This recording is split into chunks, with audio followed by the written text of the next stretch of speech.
Have you ever had to walk away from a toxic family member? No names, just yes or no. You ever have that one moment where something doesn't sit right, like deep in your stomach, and you tell yourself you're just being dramatic, but that feeling doesn't go away? That's what it was like the day I noticed the little black camera pointing straight at my bedroom window. I didn't even know it was a camera at first. It was small, tucked right under the awning next to the gutters, and when I asked about it, Rick, my stepdad, said it was for my safety. His exact words were, "It's not the best neighborhood, Jess. You know that. Mark across the street gives me weird vibes." And that was it. He said it so casually, like it was the most normal thing in the world to install a live camera facing your teenage stepdaughter's window.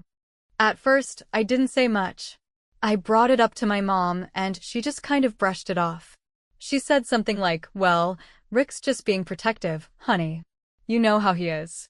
And yeah, I did know how he was, too protective, always around, always offering to help me with things I never asked for. I wasn't allowed to lock my door. If I had earbuds in, he'd randomly open my door to check on me. It all added up to something that didn't feel like protection. It felt like control. But when you're 16 and living under someone else's roof, you don't get much say. Still, something about that camera messed with my head. The way it was angled, you couldn't even really see the front yard or the driveway, just my window. He said it was for security, but there was already a camera by the garage and another one by the front door. Why did mine have to be aimed up, straight into where I sleep? It was when I noticed the tiny red light blinking one night right after I turned off my lamp that I felt it hit me in the chest. It wasn't on when I left the room. It wasn't blinking when I was in the kitchen. But the second I came back upstairs, closed my door, and sat down on my bed, it blinked. And then it kept blinking. I didn't know much about cameras back then, so I started Googling the brand when I was at school. It took me a few tries, but I finally found the model. That thing could stream live video straight to a phone. That was when the sick feeling really kicked in, because if he had it set up that way, then it wasn't about safety at all. It was about watching. The worst part was that I couldn't prove anything. It was just a camera. Rick wasn't dumb. He wasn't doing anything overt. But I knew what my gut was telling me, and that camera, the one supposedly protecting me, was aimed in the wrong direction. At dinner, I tried bringing it up again. I said, "Hey, that camera outside my window, does it actually record anything? Or is it just live?" And Rick, without even pausing while he chewed, said, "Why? You planning on sneaking boys in?" Then he laughed. My mom smiled and rolled her eyes. I forced out a laugh too, but inside I was screaming. After that, I started paying attention to things. Like how Rick always seemed to be in the kitchen when I came out of the shower. How he'd ask me what time I was going to bed, or knock on my door with a weak excuse, like, "Just checking to see if you're asleep." The moment it clicked for me, like really clicked, was when I came home from school early one day. My mom was still at work. Rick was supposed to be gone until the evening, but his truck was in the driveway. I crept in, didn't say anything, and found him sitting at the kitchen table, his phone angled upward, propped against a coffee mug. And what I saw on the screen was my room. It was live. The light was off, but I could see the layout, the bed, the dresser. And I wasn't even in there. That's how I knew this wasn't about keeping me safe. This wasn't about Mark, the neighbor. This was about watching me when I didn't know I was being watched. So I made a decision. One I knew my mom wouldn't understand, and one I knew I had to keep quiet. I waited until Rick left for the store later that week, and I walked straight across the street. I knocked on Mark's door, and when he opened it, I said, "I know this is going to sound strange, but can I stay the night here? Just for one night. I don't feel safe at home." Mark looked confused at first, but he didn't say no. He looked at me for a second, then just nodded and stepped aside. I know what people might think. I know how it sounds. But the man Rick told everyone to be afraid of was the only one who gave me a place to breathe. And that night, I learned something that changed everything. I think the moment I stepped into Mark's house was the first time I had taken a full breath in months. I didn't even realize how tense I had been living with Rick until I wasn't. The silence inside Mark's place didn't feel heavy or awkward. It felt clean, like no one was watching me. He didn't ask me 100 questions or act weird. He just told me I could use the guest room if I wanted, and said he'd order pizza later if I was hungry. That was it. And the thing is, I didn't even know this man. Not really. He was just the guy who mowed his lawn too early on Saturdays and waved from across the street sometimes. I always figured he was a little odd, just quiet, kept to himself. Rick used to make these passive little jokes about him, like, "Don't end up like Mark, living alone with no one who cares if you drop dead in the kitchen." Or, "I bet he watches people with binoculars." That kind of thing. It's crazy how when you hear those things often enough, you just believe them without questioning why someone's trying to plant that seed in your head. So yeah, I thought Mark was kind of creepy. Until I actually talked to him. I sat down on his couch that night, and he handed me a glass of water, and I remember how he said, "I won't ask anything unless you want to talk." And I don't know why that got to me, but it did. I hadn't had a single adult in that house across the street, my house, offer me that kind of basic respect in years. So I talked. Not everything, but enough. I told him about the camera. I told him Rick said it was because of him, that he made him nervous. I said the camera was pointed straight at my window, and when I asked about it, Rick kept brushing me off like I was crazy. And then I told him about seeing my room live on Rick's phone screen. Mark didn't interrupt. He didn't say anything right away. He just sat there, quiet, and I could tell he was thinking about every word. After a moment, he looked right at me and said, "That man watches your room from the kitchen. I've seen him." I thought I was imagining it, but I've seen it more than once. That hit harder than anything else. Because that's what I had felt, but couldn't say out loud.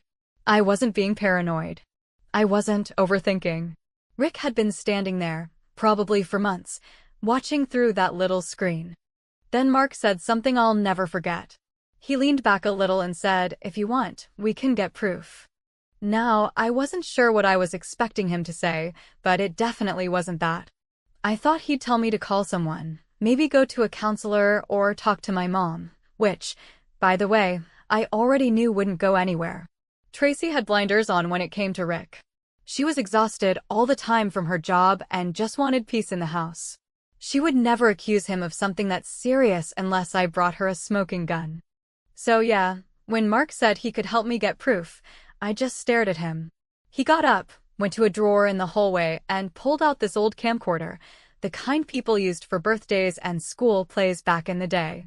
I couldn't believe it still worked, but he popped in a mini tape and rewound a little to check, and sure enough, it started rolling. He said, "It's got a decent zoom. If he's really watching your window, we'll catch it. Just let me know when." So that night, I stayed in the guest room. I texted my mom and told her I needed some space, that I wasn't feeling safe at home. She didn't respond right away, but later she just sent a thumbs up and said, "Let me know if you need anything." That hurt more than I expected. Not because she wasn't being mean, she wasn't, but because she didn't even ask what was going on. Meanwhile, Mark set the camcorder in his upstairs window, angled toward our house. It was dark, but our porch light was on, and my bedroom light was off, like I always left it before bed. I stayed in the guest room and watched Mark make a cup of tea like nothing was happening. He wasn't trying to save me. He wasn't asking for trust. He was just giving me space and backup. Around 11, Mark tapped me on the shoulder and nodded toward the camcorder. I looked through the viewfinder. Rick was in the kitchen. No lights on, just standing there, barely moving, staring up toward my window. Then we saw it. He pulled out his phone, held it up to eye level, and adjusted it. You could see the screen glow, faint but clear. Then he leaned on the counter, like someone settling in to watch TV. I had to look away. I felt sick. My stomach was in knots, and I kept thinking, what was he watching for? What was he hoping to see? But I didn't cry. I didn't say a word. I just nodded and said, "Okay. We got what we need." But then, about 10 minutes later, something happened I didn't expect. Rick left the kitchen. And then, a minute or two after, the light in my bedroom flicked on. There was no one in there. I turned to Mark and whispered, "Did he just go into my room?" Mark shook his head. "Not from what I saw." Then we both realized what happened. Rick had turned the light on remotely. From his phone. He wasn't just watching me. He had control. And that was the moment I decided this wasn't about getting proof anymore. This was about taking everything he thought he had and flipping it on him. Next time, I was going to make sure he knew he'd lost. After seeing Rick standing in the kitchen like that, just casually watching my empty bedroom window while holding his phone up like a remote, I knew I couldn't go back to just pretending. It wasn't even fear anymore, it was something else. I felt insulted, like he thought I was too stupid to figure it out, like he had me exactly where he wanted me and didn't need to hide it. That's what really got to me. Not just that he was watching me, but that he was comfortable doing it, confident I wouldn't say anything, that no one would believe me if I did, and that my mom would choose peace and comfort over truth. And you know what? Maybe she would have. Maybe she still would. But that didn't mean I had to keep playing along. That next morning, I went back home before my mom got off work. I told Mark I'd keep in touch and that I appreciated everything. He didn't push me for details or ask when I'd be back. He just said, if you feel like you need a reset, you know where the key is. As soon as I walked in the front door, Rick was there. Not mad. Not surprised. Just too calm. That smug, soft-voiced calm that only feels worse than yelling because it means they think they've already won. He asked if I was feeling better, and I lied and said I was. He said he hoped whatever was bothering me had passed, and then he made a weak joke about how teenagers are a roller coaster. I smiled and nodded, just like I had been taught to do. Smile when you're scared, nod when you want to scream. Keep things nice and smooth so they don't have a reason to tighten the leash. I went upstairs, sat on my bed, and started planning. See, I had this old mannequin torso from art class. I'd brought it home over a year ago when our teacher let us take some of the display props from storage. It wasn't full size, just a bust, chest, and shoulders, but if you stuck a shirt on it and dimmed the light, you'd believe it was a person. I had an idea. It was simple, but I was banking on Rick's obsession being stronger than his sense. I moved my desk lamp closer to the window, positioned the torso on a stool right in front of it, and draped one of my old hoodies over it. Then I pulled my curtains almost closed, just leaving a small gap like they sometimes accidentally fell that way. And I turned off my bedroom light. Then I went back downstairs like nothing had happened. Rick was watching TV and asked if I wanted to join him. I told him I was just going to read in my room and probably fall asleep early. He smiled, that same fake smile that doesn't touch the eyes, and said, "All right, kiddo. Sweet dreams." I went back upstairs, but I didn't go to my room. I grabbed my phone and slipped out the side door, crossed the street, and knocked on Mark's door again. He was surprised to see me back so soon, but when I told him what I'd set up, he didn't even hesitate. He just said, "Let's roll," and grabbed the camcorder. We set it up again in his upstairs window. This time, it was earlier in the evening, around 8, so we could see everything more clearly. My bedroom light was off, but that lamp I had left on next to the window gave off just enough of a glow to make the hoodie-covered torso look like a person sitting there in the dark. And like clockwork, Rick walked into the kitchen. Same spot. Same posture. Phone up, eyes locked on the screen. Except this time, he was more into it. You could see the shift in his body leaning forward, zooming in on the screen, like he was really focused. We watched him watch what he thought was me. And I kept thinking, how many nights had he done this? How many times had I been getting dressed, or just existing in my room, while he sat there in the dark staring at me through a camera? Then came the final part. I slipped out of Mark's house, went around the back, and crept into my own through the garage. I didn't make a sound. I walked slowly into the kitchen. Rick didn't hear me, too locked in. I walked up behind him, close enough to see the screen. And there it was, a live feed of my room, the fake version of me in front of the lamp. His fingers slid across the screen, zooming in and out. He was too into it to realize I was 2 feet behind him. And then I said, "What exactly are you watching right now, Rick?" He jumped like he'd been hit. The phone slipped from his hand and hit the counter, and for the first time since he married my mom, I saw something real on his face, panic. But he tried to recover immediately. He laughed, shook his head, said something like, "Oh, come on, it's just the security app." I was checking the feed. Thought I saw something weird. I just stared at him. "You mean the feed from the camera that's pointing directly at my bedroom window?" "That feed." He paused. His mouth opened and closed like he didn't know what to say next. I didn't yell. I didn't cry. I just picked up his phone and held it up. You like watching me from the kitchen, Rick? Or do you save it for when I'm changing? His voice cracked then. He said, Jess, that's not fair, you're twisting this. I shook my head and walked away. I didn't go to my mom. Not yet. I went back across the street to Mark's, grabbed the camcorder and rewound the tape. It had everything: Rick with the phone, the camera pointing at my room, and best of all, his face when I caught him red-handed. I slept better that night than I had in a long time. And the next day, I gave Rick a choice. Stay, and I burn it all to the ground. Or leave quietly and never speak to me again. He thought I was bluffing. He was wrong. The morning after I confronted Rick in the kitchen, the entire house felt different. Not because anything had actually changed, nothing had, really, but because I had. I wasn't scared anymore. I wasn't confused or unsure. I knew exactly what had been happening, and more importantly, I knew exactly what I was going to do about it.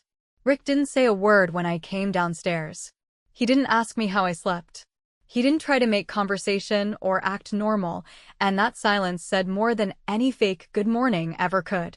He knew I had something on him. The question was whether I'd actually use it. Tracy came home from her night shift a little after 7, same as always, exhausted, shuffling through the door like she was running on fumes. She looked at both of us and kind of paused, like she felt the weird energy in the room, but then she just made a joke about how we were both up too early and went straight to the bathroom.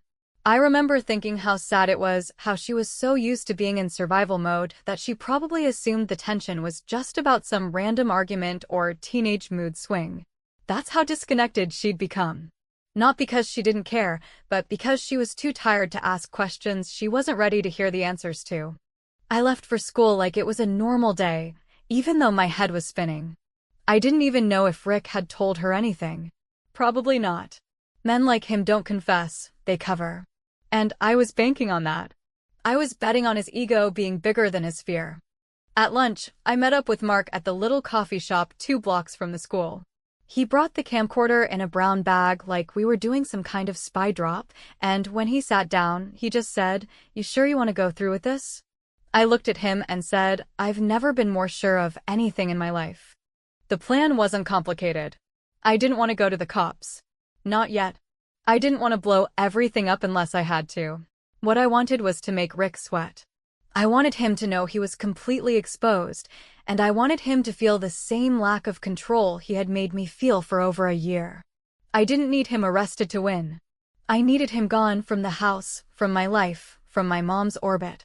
And I wanted him to know that the decision to leave was his only safe option. So that night, I waited until my mom was at work again. I made sure the house was quiet, that Rick was doing what he always did, sitting in the living room pretending to be the easygoing stepdad, pretending to be harmless. I walked in, sat down across from him, and placed a small box on the table between us. I didn't say anything right away. I just let him look at it, knowing full well he would recognize the shape of the camcorder tape inside. He tried to act casual. He asked what it was, already knowing the answer. I said, "You already know what's on it. You were there." His smile dropped immediately. He didn't bother with a lie this time. He just leaned back and said, "What do you want?" That was the moment I knew I had him. He didn't deny it. He didn't try to twist it. He asked what I wanted, like we were negotiating. So I told him straight up. I said, "You leave this house. You tell Tracy whatever you want. I don't care. You walk out and never come back. And in return, I keep this tape to myself. I don't send it to the school board. I don't hand it to the police. I don't upload it. I don't ruin you." He sat there, trying to calculate whether I had the nerve to actually follow through. I could see it all over his face. But the truth was, I didn't need to prove I'd go nuclear. He needed to believe I was unstable enough to do it. And I leaned into that. I told him I had a backup copy with Mark, which I did. I told him if anything happened to me, anything at all, that copy would be mailed to my mom, my principal, and my cousin who worked at a local news station. I told him I already had it scheduled through a secure email. And then I said the part one knew would hit hardest. You were smart enough to hide it this long, but I'm smarter now. And if you think for 1 second I'll let this slide, you're not as clever as you pretend to be." He didn't answer. He just got up, walked into the other room, and I heard him calling someone. I think it was his brother or a friend with a spare couch. That part didn't matter. What mattered was that within 30 minutes, he was gone. He packed fast. Not all his stuff, just enough. No goodbye. No excuses. He walked out like a man who had been caught with his hand in a trap and didn't want to lose the whole arm. Tracy came home later and looked around the house like something was off, but she didn't say anything. I just told her Rick left because he needed space. She didn't ask for details. I think, deep down, she already knew not to ask. Maybe she had seen things she didn't want to see. Maybe she had ignored things for too long and figured silence was easier. I didn't judge her for that. Not anymore. But I also didn't feel sorry for her. That wasn't my job. That night, I stood at my window and looked out across the street at Mark's house. The camcorder was still there, still on the windowsill, still recording, just in case. And for the first time in a long time, I wasn't afraid to be in my own room. He thought he had all the control.